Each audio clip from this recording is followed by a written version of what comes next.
네, 안녕하십니까. 그리스도의 믿음, 믿음의 테스트 1강 두 번째 시간입니다. 지난주에 1강을 했고 이번 시간 2강인데 먼저 광고 말씀드리자면 출석과 과제 인정을 이제 또 강의를 들으시겠는데요.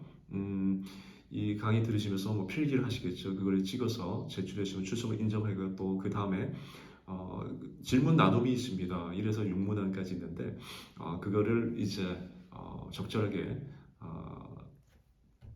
나눔을 적으셔서 보내주시면 출석과 과제로 인정하겠습니다. 자, 강의에 들어가겠습니다. 지난 시간에는 첫 번째로 시험의 정의와 시험의 정체, 시험의 속성에 대해서 배웠습니다. 오늘은 시험에 대해서 우리가 어떤 반응을 가져야 하는가, 또 올바른 반응은 무엇인가, 이 시험의 목표는 무엇인가라고 하는 것을 함께 공부하도록 하겠습니다. 지난 시간에 육체적, 정신적, 감정적, 재정적, 관계적 시험이 있는데 이런 것들이 우리의 영을 다 테스트하는 거라고 말씀드렸어요. 그렇습니다. 시험은 항상 있어요. 그리고 다양해요. 그러면 이 시험이 올 때 우리가 어떻게 반응을 해야 되는가? 그리고 시험에 대한 올바른 반응은 뭔가? 오늘은 본문은 이렇게 이야기합니다. 온전히 기쁘게 여기라. 여러분 그렇지 않아요? 아주 받아들이기 힘든 이야기를 하고 있습니다. 온전히 기쁘게 여기래요. 네, 이 레이프 리차드가 쓴 책이 한국에 많이 소개되었습니다. 이 저자는 미국에서도 전 세계적으로 많이 알려져 있는 유명한 목회자고 설교자인데요. 그분이 이런 말을 했어요. 우리는 기쁨과 행복이 서로 구별되는 말이라는 것을 알고 있다. 행복은 상황에 달려있으며 순간의 감정에 따라 오기도 하고 사라지기도 한다. 그러나 이 기쁨은 하나님께로부터 오는 것이기 때문에 더 심원하고 근본적이다. 내가 처해 있는 상황이 견디기 힘들어도 하나님의 계속 계획 속에 들어있다는 것을 알기 때문에 느끼고 싶은 만족감이다.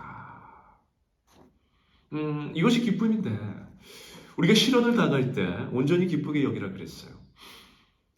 그래서 받아들이기 쉽지가 않습니다. 근데 이 명령은 시험을 당하는 자연스러운 반응이 아니에요. 보통 시험을 당할 때 우리의 시련이 올 때 사람들의 자연스러운 반응이 뭡니까? 시험이 왔어요. 오, 할렐루야. 주님 감사합니다. 제가 얼마나 이 시련을 기다렸는데 이것을 놓고 얼마나 오랫동안 기도했는데 이제 주시는군요. 그런 사람 보셨습니까? 저는 아직 못 봤습니다. 그리고 시험 받는 것이 너무나 즐겁습니다. 여러분, 우리가 학창시절에 학기말고사, 중간고사를 놓고서 너무 기뻐하는 학생 봤습니까? 시험 시즌에 아침 학교 가는 아이들 얼굴 한번 보십시오. 대부분이 다 죽어가는 얼굴입니다. 시험 보는 것이 즐거워하는 학생은 단 한 명도 없습니다. 오늘 나 시험 봐요 하고 즐거워하는 학생이 있다면 데리고 병원 가야 합니다. 정상이 아니에요. 그것은 시험이 올 때 기쁘게 여기는 것은 자연스러운 반응이 아닙니다. 그런데 오늘 이 본문은 그 앞에 수식어까지 있어요. 온전히 기쁘게 여기라. 자연스러운 반응이 아닙니다. 왜 하필이면 나에게 그런데 그 앞에 온전이라는 말까지 있어요. 온전히 기쁘게 여기라. 비탄과 원망의 감정이 섞이지 않는 순전한 불순물이 조금도 없이 온전히 기쁘게 여기라 그랬어요. 절대 자연스러운 반응이 아니죠. 그러나 오스 힐먼이 이렇게 얘기했습니다. 기쁨으로 시련 통과할 때 우리의 신앙은 성숙해집니다. 그러나 기쁨으로 받아들이는 것은 자연스럽지 않습니다. 그것은 초자연적입니다. 그것은 자신의 인격으로부터 나올 수 있는 반응이 아닙니다. 오직 보혜사 성령에게서 받을 수 있는 선물입니다. 그리고 첼시 스타트는 이렇게 말합니다. 기쁨이란 그리스도인의 삶의 거대한 비밀이다라고 했습니다. 그리스도인의 삶의 거대한 비밀이라는 것도 아는데 어떻게 기쁨으로 여길 수 있는가? 이 기쁨으로 여기라는 것은 자연스러운 반응이 아니라고 말씀드렸습니다.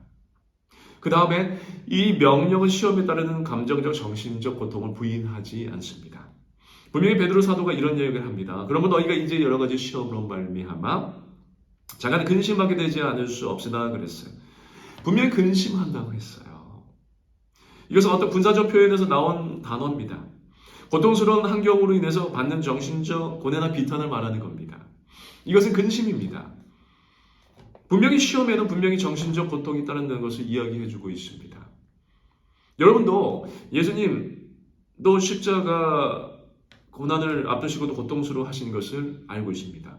마가복음 14장 32절 30절에 말씀하고 있지 않습니까? 그들이 겟세마네라 하는 곳에 이름에 예수께서 제자들에게 이르시되 내가 기도할 동안에 너희는 여기 앉아 있으라 하시고 베드로와 야고보와 요한을 데리고 가실새 심히 놀라시며 슬퍼하사 말씀하시되 내 마음이 심히 고민해 죽게 되었으니 내 마음이 심히 고민해 죽게 되었으니 너희는 여기 머물러 깨어 있으라 하시고 또 히브리서 5장 7절에는 그는 육체에 계실 때 자기를 죽음에서 능히 구원하실 이에게 심한 통곡과 눈물로 간구와 소원을 올렸고 그의 경건하신 말미암아 들으심을 얻으니라 그랬어요. 예수님은 괴로워하셨어요. 눈물을 흘리셨고 고민도 하셨고 통곡하셨습니다. 이 도널드 맥컬로우는 우리의 고통은 거룩한 사랑의 불에 녹아서 십자가의 모습으로 재탄생했습니다. 예수님은 우리의 고통을 그분의 고통과 같이 만들었습니다. 즉 무의미한 고통이 아니라 의미와 목적이 있는 고통으로 유해한 고통이 아니라 구원을 이루는 고통으로 죽음을 부르는 고통이 아니라 생명을 주는 고통으로 주셨다고 말했습니다. 근데 분명히 기쁘게 여기라 할 때 이 명령은 시험에 따른 감정적 정신적 고통이 있다는 것을 이야기해 줍니다. 그것을 부인하지 않습니다. 이 명령은 시험을 바라보는 우리의 관점을 말합니다. 기쁘게 느끼라고 하지 않았어요. 온전히 기쁘게 여기라고 그랬어요. 여기라라는 단어는 수학적인 단어입니다. 모든 것을 우리의 머리로 계산하여 다른 결론에 도달하는 겁니다. 하나님의 관점으로 우리에게 오는 그 시련을 계산해 보라는 겁니다. 우리의 머리로는 아무리 계산을 해도 이해가 되지 않아요. 이 어려운 상황을 하나님의 관점으로만 해석할 때가 이해가 되는 것이지 우리의 머리로는 이해가 되지 않습니다. 우리의 감정이 그것을 잘 받아들이지를 않아요. 우리의 감정으로만 한다면 기쁘게 여길 수가 없죠. 기쁘게 느낄 수도 없는 거예요. 기쁘게 느끼라고 하지 않았어요. 기쁘게 여기라고 그랬어요. 그래서 베드로전서 1장 6절에서 그러므로 너희가 이제 여러 가지 시험으로 말미암아 잠깐 근심하게 되지 않을 수 없으나 오히려 크게 기뻐하는도다 그랬습니다. 베드로도 같은 이야기를 하고 있어요. 오히려 크게 기뻐하는도다. 이것은 기쁘게 여기는 겁니다. 하나님 제 머리로는 도저히 이해할 수가 없어요. 불평만 나옵니다. 그러니 하나님의 관점으로 볼 수 있게 도와주세요. 하나님이 나에게 최고의 유익을 주시기 위해서 이 시련을 주시고 이 테스트는 오직 다른 사람이 아니라 나만을 위해서 계획된 것을 인정하라는 겁니다. 하나님께서 우리의 시험을 사용하셔서 최고의 유익을 가져다 주실 것을 믿음의 눈으로 바라보는 것이 바로 기쁘게 여기는 겁니다. 오히려 너희가 그리스도인 그 고난에 참여하는 것으로 즐거워하라 그랬어요. 기쁘게 여기라는 겁니다. 레이 프리차드는 또 얘기합니다. 그리스도의 삶에는 언제나 기쁨과 시련이 동시에 함께 섞여 작용하는 거다. 그러면 우리는 시련 가운데 기뻐하며 시련과 더불어 기쁨을 누리며 시련 속에서 기쁨을 발견하고 심지어 시련에도 불구하고 기뻐해야 됩니다. 근데 어느 누구도 기쁘게 느낄 수는 없어요. 그러나 기쁘게 여길 수는 있습니다. 하나님의 관점으로 바라보는 거예요. 저는 제가 겪었던 시련들을 기쁘게 느낀 적이 없어요. 솔직히 말씀드립니다. 기쁘게 느껴지지가 않아요. 힘들죠. 솔직히 그죠? 그러나 기쁘게 여길 수는 있는 거예요. 사무엘 룰더포드는 말합니다. 나는 주님의 불과 망치와 영광로에 빚은 자다. 시련이 올 때 주님의 불이 있어야 망치와 영광로, 비록 불과 망치와 영광로 이런 것이 우리가 시련 당할 때 이런 것밖에 안 보이지만 결국 이것들이 우리를 잘 단련해서 우리에게 최대의 유익을 주신다는 것을 생각할 때는 기쁘게 여길 수가 있는 거예요. 그런데 기쁘게 여기라, 온전히 기쁘게 여기라 하는 것은 우리의 의지적인 선택에 따른다는 거예요. 온전히 기쁘게 여기라는 이 명령에 순종하는 것은 우리의 의지적인 선택에 따른다는 거예요. 똑같은 상황 속에서도 원망과 불평을 할 수 있습니다. 주저앉을 수 있어요. 또 기쁨을 누릴 수 있습니다.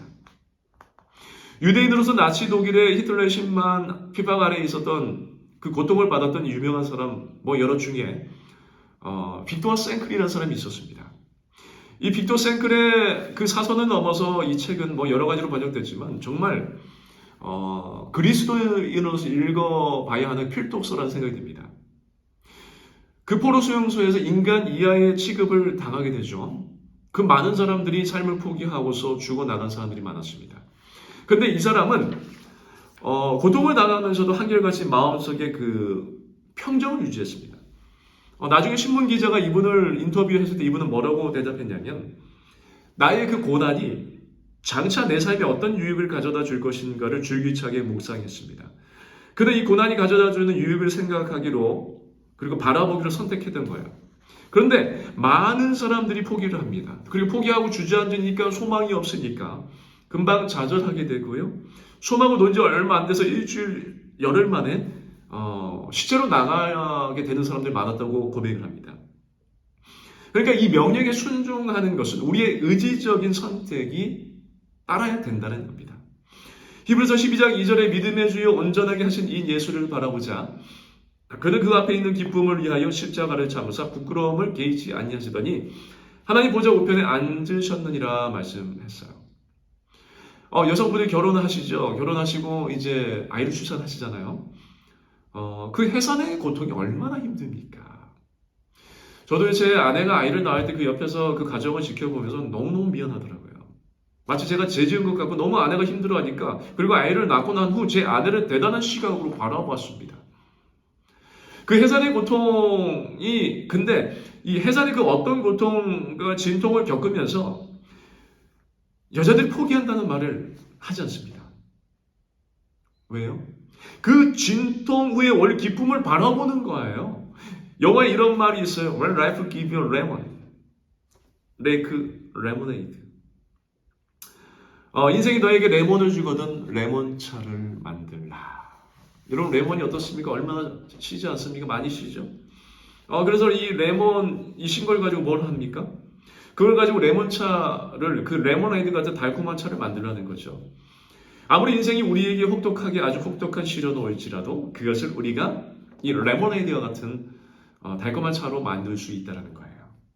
근데 그건 우리의 선택에 달렸다는 겁니다. 온전히 기쁘게 여기라. 이 명령에 순종하는 것은 우리의 의지적인 선택이 따른다는 거죠.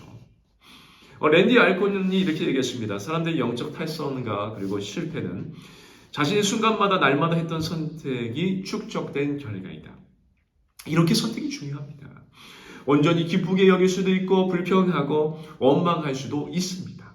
자, 시험에 대한 우리의 반응은 첫 번째가 온전히 기쁘게 여기는 겁니다. 두 번째 믿음의 시련이 테스트라고 했는데요. 하나님이 우리를 시련을 통해서 테스트를 하시죠. 이 테스트가 인내를 만들어내는 줄을 너희가 아는 것이라고 그랬어요. 그리고 너희의 믿음의 시련이 믿음의 테스팅이 인내를 만들어내 줄을 너희가 알미라 그랬습니다. 너희가 알미라. 랜디 알콘은 말합니다. 인내는 결국 저절로 이루어지지 않습니다. 절대 결코 저절로 이루어지지 않는데요. 그리고 그리스도를 따르는 일은 마술이 아닙니다. 그리스도를 따르려면 반복적으로 행동하고 그 행동을 습관과 삶에서 훈련으로 발전시켜야 합니다. 우리가 우리의 인생에서 인내가 중요한 것을 압니다. 인내, 이 오래 참음이 굉장히 중요합니다. 오래 참음이라는 것은 고린도서 13장 4절에 사랑이라는 그 캐릭터의 사랑의 속성을 말할 때 제일 먼저 나오는 것이 사랑은 오래 참은 거예요. 그리고 성령의 열매에 있어서도 갈라디아서 5장 22절에서 오래 참음이 나옵니다. 이 오래 참음, 그 인내, 이것이 성경에 얼마나 많이 나오는지 모릅니다. 그런데 인내라는 그 성품, 이것을 우리의 삶 속에 쌓기가 쉽지가 않습니다. 왜 그런지 아세요? 이 인내라는 것은 시련을 통해서만, 환난을 통해서만 얻을 수 있는 캐릭터가 인내이기 때문이에요. 보통 상황에서는 얻을 수 있는 게 아니에요. 그래서 믿음의 시련이 인내를 만들어내는 줄 너희가 알미라 그랬습니다. 이게 알미라, 이노스코라는 헬라어 단어는 개인적인 경험에 기초한 그 지식을 말합니다. 시험 속에서 기쁘게 여길 수 있는 이유는 시험의 과정을 통해서 인내가 만들어지는 것을 경험을 통해서 알기 때문입니다. 우리의 지금까지 인생을 20년 살았든 30년 살았든 40년, 50년, 60년을 살았던 간에 우리가 시련을 통해서 우리 안에 조금씩 인내가 만들어진 것을 우리가 알고 있습니다. 여러분의 자녀가 여럿 있으면 첫째 티네이저 과정을 거칠 때 여러분이 인내했던 것 그리고 둘째 때 조금 어떻습니까? 쉽습니다. 그리고 셋째 때는 더 쉬워져요. 왜요? 그렇죠. 인내가 쌓여졌기 때문입니다. 그러나 처음 겪을 때는 황당한 거예요. 뭐 저런 놈이 다 있어. 그죠? 그런데 우리가 아는 거예요. 저런 놈이 나올 수 있을까 황당하지만 그런데 우리가 아는 거예요. 우리가 자랄 때 그랬다는 거예요. 그리고 더 나아가서 아는 거예요. 인내를 만들어낸 줄을 우리가 아는 거예요. 하나님께서 이런 믿음의 테스팅을 통해서 우리에게 인내를 만들어주고 계시는 것을 아는 거예요. 그리고 하나님께 또 무엇을 하시는지 알아야 돼요. 하나님이 우리의 모든 테스트를 주권적으로 통제하시는 것을 알아야 합니다. 1장 3절을 보면요. 이는 너희의 믿음의 시련이 이 말씀 속에서 믿음의 시련을 주시는 분은 하나님이라는 것을 내포하고 있습니다. 하나님께서 그의 목적을 이루시기 위해서 우리의 믿음의 시련 주십니다. 그러니까 테스트 하시는 분은 하나님이시기 때문에 그분이 주시는 모든 테스트를 주권적으로 통제하십니다.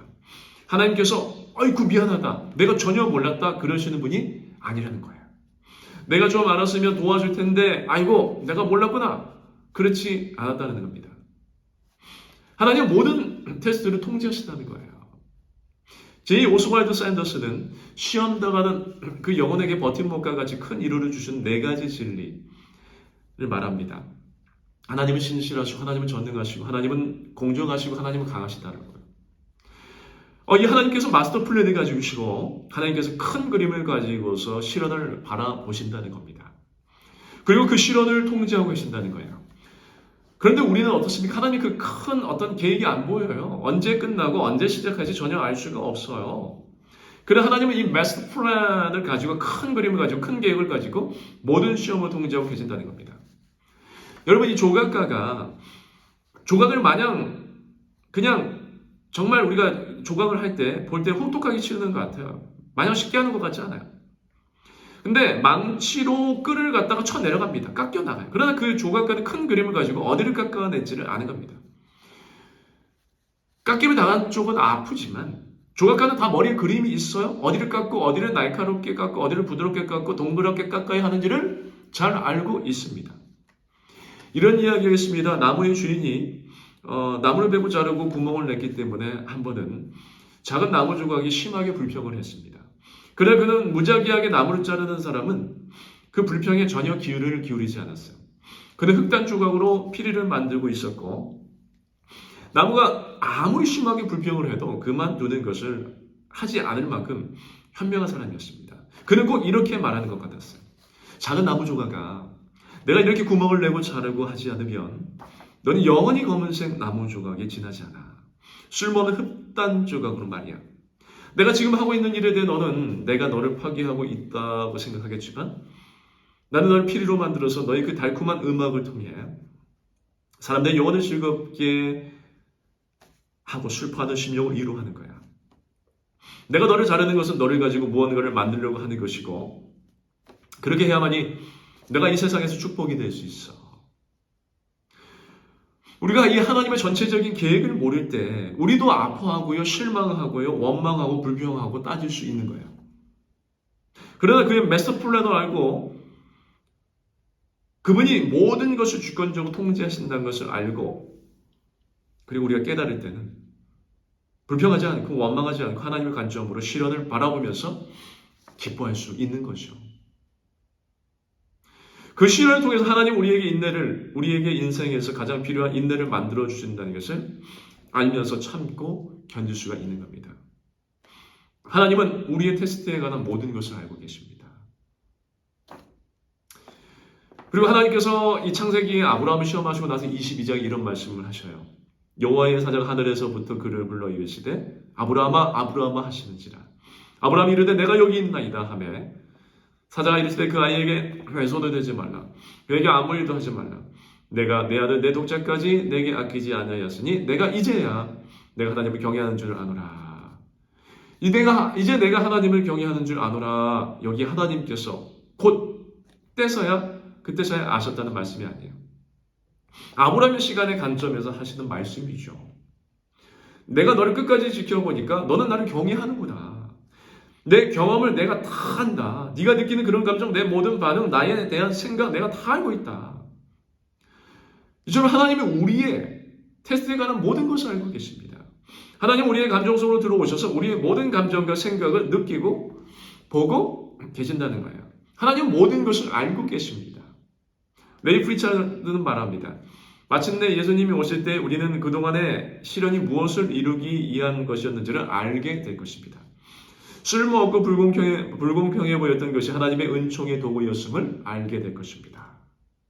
우리가 모질다고 심지어 잔인하다고까지 생각했던 것이 사실은 하나님 은총 때문에 그 정도로 약화된 것이었음을 깨닫게 된 것이었어요.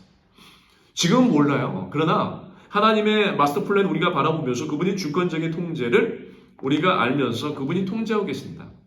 그분이 다 알고 계신다는 생각을 가지고 견디어 나가면 나중에 그 하나님의 은총 때문에 그 정도로 약화된 것이었음을 깨닫게 될 것이라는, 지금은 너무 힘들고 너무너무 잔인할 정도로 그럴 수가 있습니까? 그랬던 것이 하나님의 은총으로 그 정도에 그쳤던 것이구나 하는 것을 깨닫게 된다라는 말씀입니다.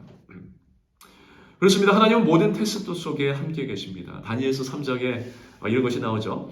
왕이여, 우리가 섬기는 하나님이 계시다면 우리를 맹렬히 타는 풀무불 가운데서 능히 건져내시겠고 왕의 손에서도 건져내시리이다. 그렇게 하지 아니하실지라도 왕이여, 우리가 왕의 신들을 섬기지도 아니하고 왕이 세우신 금신상에게 절하지도 아니할 줄을 아옵소서. 왕이 또 말하여 이르되 내가 보니 결박되지 아니한 네 사람이 불 가운데로 다니는데 상하지도 아니하였고 그 넷째의 모양은 신들의 아들과 같도다 하고, 느부갓네살이 맹렬히 타는 풀무불 아기 가까이 가서 불러 이르되 지극히 높으신 하나님의 종 사드락 메삭 아벳느고야 나와서 이리로 오라 하며 사드락과 메삭과 아벳느고가 불 가운데서 나온지라. 하나님께서 이 모든 테스트 가운데 우리와 함께 하신다는 거야. 사드락과 메삭 아벳느고만 불 가운데 있는 것이 아니라 하나님께서 함께 하신다는 겁니다. 하나님의 약속의 그 빛을 받기 전에 우리는 어둠을 통과해야만 합니다. 우리의 제한된 관점으로는 어둠이 악하고 이협적으로만 보입니다. 그러나 성경의 관점에서 보면 어둠은 하나님의 손그늘입니다. 그러니까 이 시계와 온도계를 보시는 그 시사의 하나님은 모든 테스트 속에서 우리와 함께 하십니다. 이 찰스 스퍼전은 말합니다. 하나님의 자녀들을 풀무 속에 넣으시는 그 하나님은 틀림없이 그 풀무 속에서 그들과 함께 하신다고 말합니다. 이내는 이 믿음의 테스트에서 필수적이라는 것을 알아야 합니다. 하나님이 우리의 모든 테스트를 주권적으로 통제하시는 것을 알아야 하고요. 인내가 이 믿음의 테스트에서 필수라는 것을 알아야 합니다. 그리고 이 랜디 알코는 말합니다. 끝까지 견디고 싶다면, 삶의 어려움과 이 고통 앞에서 흔들리지 않고 굳게 서고 싶다면 포기하지 말고 나아가라. 굳게 선다는 것은 단순히 가만히 서 있는 것이 아니다. 앞으로 나아가야 된다. 인내란 장애물에도 불구하고 계속 나가야 한다라는 뜻이다. 그렇습니다. 인내란 그저 가만히 있는 것이 아니란 말입니다. 무기력하게 가만히 있는 것이 아니라 장애물이 있음에도 불구하고 견디면서 나아가라는 게 인내라는 겁니다. 엘리자베스 엘리엇은 말합니다. 하나님을 의지하고 그분의 뜻에 순종하며 살기로 결심한 사람이라면 그들의 믿음이 공격을 받고 악의 세력이 침략해 들어오는 것을 경험하게 될 것이라고 해요. 근데 하나님이 아들이 당했다면 우리도 당하지 아니라는 보장이 없습니다. 그러나 예수님께서 하신 길이라면 우리 역시 묵묵히 쫓아가야만 합니다. 그러니까 이 믿음의 테스트에서 인내가 필수적이라는 겁니다. 인내가 뭡니까? 인내는 문제적으로는 무엇 아래 머문다는 말입니다. 견디는 힘을 말합니다. remain under hoof man어라고 그러죠. 헬러어로요. 그 말은 뭐뭐 밑에 있다라는 겁니다. 쉽게 인내를 설명할 수 있다면 물지개를 지는 것을 생각하면 좋을 것 같습니다. 요즘은 물지개를 잘 안 집니다만은 이 물지개를 질 때 이 양쪽에 물을 가득 채우고 집니다. 그럴 때 어깨가 얼마나 아픕니까? 그런데 참고 가는 거예요. 그게 이 인내라는 단어의 정확한 뜻이 될 수 있습니다. 뭐뭐 압박 아래 견딘다는 겁니다. 계속해서 견딘다는 거예요. 압박 아래 참고 견딘다는 거예요. 견디다 보면 인내가 점점 커지는 거예요. 제가 초등학교 때 농구를 시작해가지고 고등학교까지 했습니다. 굉장히 힘든 구기 종목이었어요. 근데 이 힘든 종목을 감당을 하면 훈련을 강하게 해요. 그래서 이 겨울에 동계 훈련을 하는데요. 그 운동 중에 운동장을 뛰어요. 그런데 그냥 뛰는 것도 힘든데 허리에 줄을 묶어서 그 큰 타이를 끌고 운동장을 뜁니다. 뭐라 말할 수 없을 정도로 힘들어요. 그런데 이 훈련을 계속 견디면 그리고 그 운동을 계속 반복해서 하면 힘이 점점 강해지는 겁니다. 타이어 무게는 그대로예요. 그런데 내가 견디다 보니까 견디는 힘이 커지는 거예요. 강해지는 거예요. 다만 이뿐이 아니라 우리가 환난 중에서 즐거워하나니 이는 환난은 인내를 아까도 말씀드렸는데요. 이 인내라는 것은 환난을 겪지 않고서는 커질 수가 없는 것을 말씀드렸습니다. 우리가 가질 수가 없는 성품 중에 하나가 인내예요. 환난은 인내를, 인내는 연단이라고 했어요. 그러니까 이 연단이라는 것은 이게 무슨 뜻이냐면 입증된 품성입니다. 단련된 품성 또는 입증된 품성이 연단이라는 겁니다. 그러니까 이 연단은 소망을 이루는 줄 알미로라. 그러니까 순서가 있어요. 환난이 옵니다. 그 다음에 시련이 옵니다.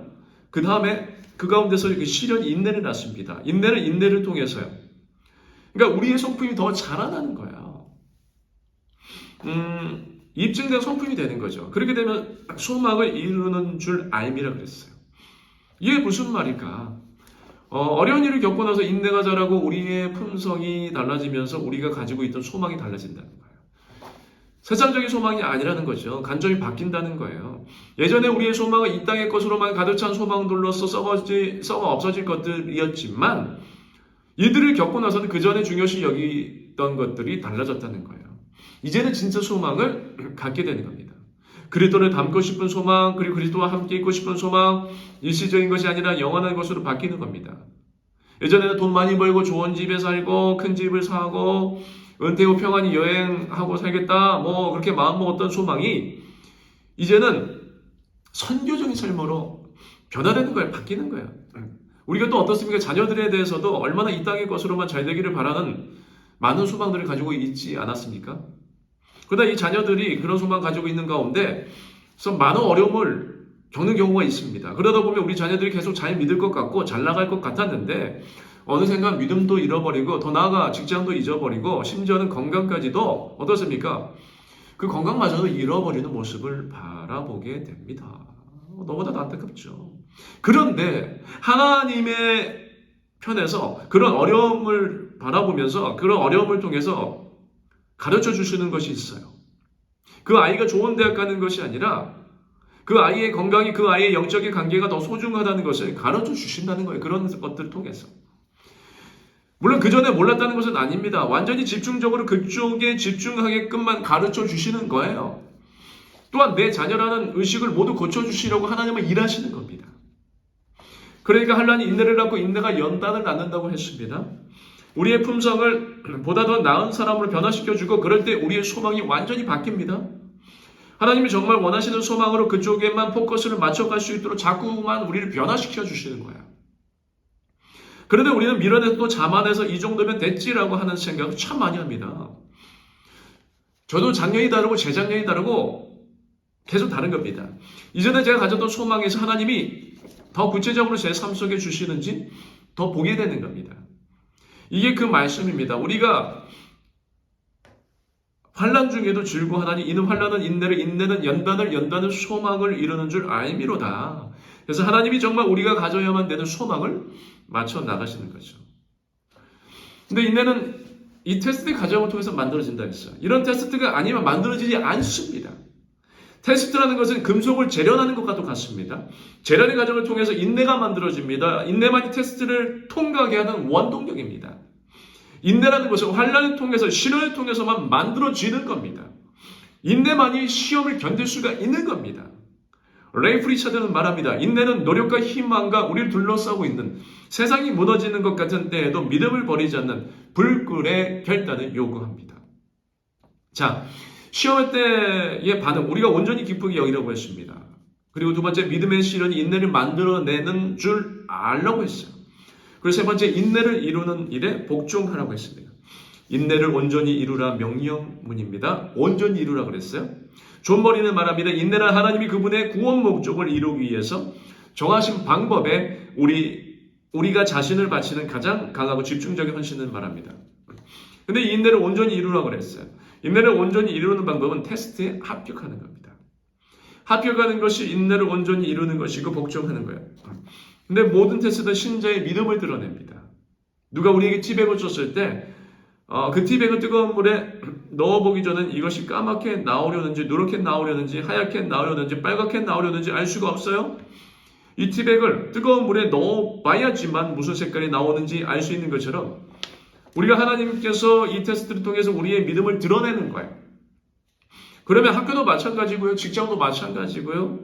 다 마찬가지입니다. 그래서 우리가 학교에서 얼마나 그 많은 시험들을 봐서 여기까지 왔습니까? 또 회사에서도 많은 시험을 봅니다. 그 시험을 봐서 우리가 어떤 면이 부족한지를 그 시험을 통해서 드러냅니다. 우리의 실력을 시험을 통해서 향상시켜요. 그래서 우리는 합격을 거쳐서 그 다음 단계로 나갈 수 있는 겁니다. 그래서 인내를 온전히 이루는 일은 테스트에 합격하는 일입니다. 그런데 이 모든 시험의 목적은요, 낙제를 시키기 위함이 아닙니다. 이 시험을 통해서 성적을 향상시키고요, 그 다음 단계를 진급시키기 위해서 시험 보는 거예요. 마찬가지로 우리의 영혼의 시험도 마찬가지입니다. 우리의 믿음을 입증합니다. 우리의 믿음을 한 단계 더 증진시키기 위해서 주시는 겁니다. 그래서 믿음의 시험이라는 것은 합격을 해야지만 끝이 나는 겁니다. 합격하지 않으면 끝이 안 나요. 계속 옵니다. 캐서린 마셔는 말합니다. 주님은 우리에게 가장 좋은 선물을 주시기 위해서 기다리라는 도구를 끊임없이 사용하십니다. 우리가 합격할 때까지 주님은 기다리시는 거예요. 자, 시험에 합격해야 된다. 이것이 첫 번째십니다. 그리고 인내를 온전하게 이루기 위해서는 포기하지 않고 끝까지 견디는 겁니다. 힘들어도 두려워도 견디는 겁니다. 여러분 혹시 수술 받아보셨습니까? 수술 받는 거 좋아하는 사람은 없을 거예요. 수술 받을 때 침대에 누워있으면 온갖 메스 그리고 칸을 비롯해서 수술 장비들이 다 있잖아요. 그러면 어떻습니까? 겁이 납니다. 그리고 마지막 마취를 하게 되잖아요. 그 순간부터는 잘 몰라요.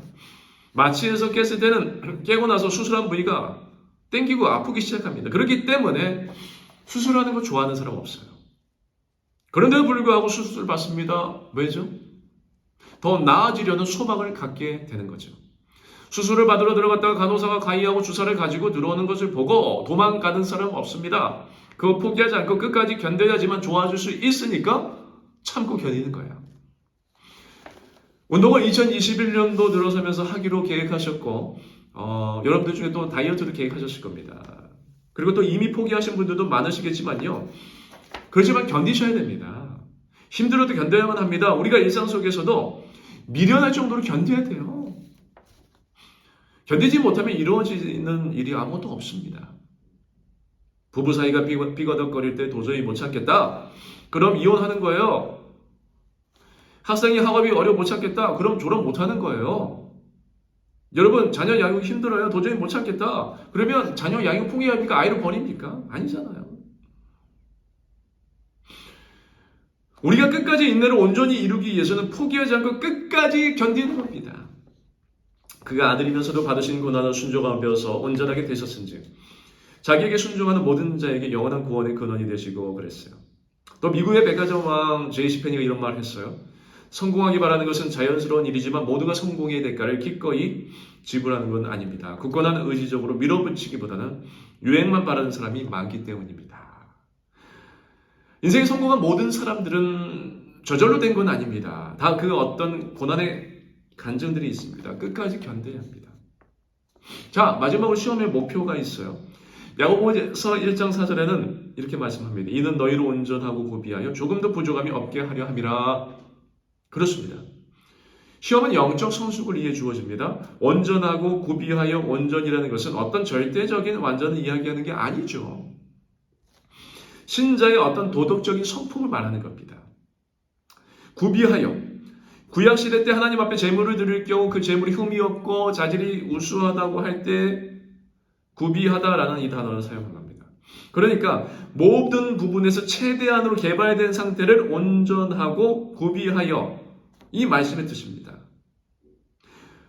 온전하고 구비하여가 모든 부분에서 최대한으로 개발된 그 온전해졌을 때 그 인내함은 아무것도 부족함이 없는 성숙한 그리스도인을 말한다는 겁니다.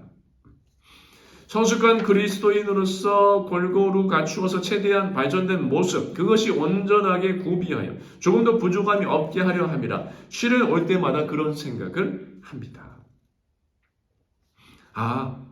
아직도 가야 할 길이 멀기 때문에 하나님이 조금 더 온전하게 만드시려고 또 시련을 주시는구나, 늘 그 생각하게 돼요. 그래서 이 시험은 영적 성숙을 위해서 주어진다고 하는 거죠. 성경에도 모든 인물들 한번 보십시오. 모세는 40년 동안 미디안 강에서 양들을 쳤죠. 다윗은 사울을 피해서 도망 다닌 것만 해도 몇 년은 도망 다녔어요. 바울, 베드로도 말하면 잔소리겠죠. 그리고 예수님도 그러실 거예요. 그런데 온전하고 구비할 조금 더 부족함이 없게 하려 함이라 영적 성숙을 위해서 주어진다는 거예요. 오스왈드 샌더스는 말합니다. 하나님은 사탄의 유혹도 사용하셔서 우리를 성숙하고 강하게 만드실 수 있다. 이 영적 성숙은 결국 예수님을 닮는 겁니다. 이 영적 성숙은 우리의 삶을 통해서 예수님의 성품이 드러나는 겁니다. 우리가 하나님의 아들을 믿는 것과 아는 일이 하나가 되어 온전한 사람을 이루어 그리스도의 장성한 분량이 충만한 데까지 이르리니, 여기를 보면 우리가 하나님의 아들을 믿는 것과 아는 일이라고 했어요. 안다는 것은 지식적인 것이 아닙니다. 헬라어로 디노스코, 경험적인 알미예요. 우리가 하나님의 아들을 믿는 것과 우리의 경험으로 체험해서 아는 것에 하나가 되어 그리스도의 장성한 분량이 충만한 데까지 이르리니, 하나님이 미리 아신 자들을 또한 그 아들의 형상을 본받게 하기 위하여 미리 정하셨으니, 그래서 영적 성숙이라는 것은 예수님을 닮아가는 겁니다. 우리가 모든 인생의 시련을 통해서 결국 예수님을 닮아가는 거예요. 지금 진행되어지는 강의 제목이 믿음의 테스트입니다. 테스트하고서 지금 금을 녹이는 그 화면에 그런 이미지를 쓰고 있어요. 금 녹이는 거요. 근데 이 성경의 시대에도 그 금세공이 순금을 재련할 때 그 금속 덩어리에 열과 압력을 가하면 불순물이 다 떨어져 나갑니다. 그러면 뭐가 남죠? 순금만 남아요. 그 순금에 불순물이 다 떨어져서 나가고 그 순금에 자기의 얼굴이 비춰질 때까지 열을 가해서 재련합니다. 마찬가지로 하나님께서는 우리 안에서 예수 그리스도의 모습을 볼 때까지 우리를 재련하시는 거예요. 그래서 시험의 때 우리가 욥의 고백처럼 내가 가는 길을 그가 아시나니, 그가 나를 단련하신 후에는 내가 정금같이 나오리라, 순금같이 나오리라는 이런 고백을 하나님이 원하시는 거예요. 그래서 우리는 시험을 통해서 영적 성숙을 이루고, 영적 성숙은 예수님을 닮는 것입니다. 오스왈드 샌더스는 말합니다. 성경에 계시된 예수님을 뚫어지게 쳐다보며 더욱더 그분을 닮아가려고 노력하는 동안 우리가 변화하는 과정을 도와주십니다. 우리 마음의 소원을 더욱 강화시키거나 우리의 믿음에 대한 응답으로 주님의 성품과 은혜를 계시하고 전해주심으로써 우리를 도와주신 거라. 자, 믿음의 테스트와 우리의 반응을 정리합니다. 복습합니다. 시험의 정의, 시험의 시련이 있고요. 또 유혹이 있고 테스트하고 있다고 말씀드렸어요. 그리고 세 가지가 있다고 말씀드렸습니다. 시련, 유혹, 테스트가 있다고 말씀드렸습니다. 그 다음에 시험의 속성에는 시험은 불가피한데 누구나 만난다라고 말씀드렸습니다. 그리고 예측할 수 없다고 말씀드렸죠. 그 다음에 다양하고 여러 가지 색깔을 갖고 있다고 말씀드렸습니다. 그리고 시험에 대한 올바른 반응은 무엇인고 하니 온전히 기쁘게 여기라고 말씀드렸죠. 그리고 그 다음에 시련이 인내를 만드는 줄 알라고 그랬고요. 마지막으로 세 번째로 인내를 온전히 이루라 했고요. 인내를 이루는 일에 복종한다고 했어요. 그리고 시험의 목표는 영적 성숙이고 예수님을 닮는 거라고 말씀드렸습니다. 이 일가 두 번째 시간에 통틀어서 이 일가에서 여러분들이 꼭 기억하셔야 할 것은 첫 번째 원리는 진정한 믿음은 시험을 당할 때 기쁨으로 반응하며 인내한다는 것입니다. 다 잊어버리게 될지라도 한 가지 꼭 여러분의 머릿속에 넣어야 할 것은, 진정한 믿음은 지금 야고보서는 진정한 믿음, 산 믿음을 가르쳐주고 있는데, 진정한 믿음이라는 것은 시험이 올 때 기쁨으로 반응하며 인내한다는 거예요. 이것이 우리가 꼭 머릿속에 집어넣어야 될, 그리고 매번 반복해서 실습해야 하는 원리가 바로 이 원리입니다. 우리 다 같이 한번 따라해 보겠습니다. 시작. 진정한 믿음은 시험을 당할 때 기쁨으로 반응하며 인내한다. 자, 오늘 일가 강의 첫 번째 시간, 두 번째 시간 여기까지 마치겠고요. 앞서 말씀드렸지만 들으시면서 필기하신 것들, 노트 필기하신 거 찍어서 저한테 보내주시고, 그리고 지금 이제 질문지가 나갑니다. 1번에서 6번까지 강의 들으시면서 그 필기하신 것 찍으셔가지고, 정리하셔가지고 저한테 보내주시면 출석과 과제로 인정해 드리겠습니다. 감사합니다. 여기까지 고생하셨고요. 여러분 그리스도의 믿음의 시간 계속해서 승리하시기 바랍니다. 수고하셨습니다.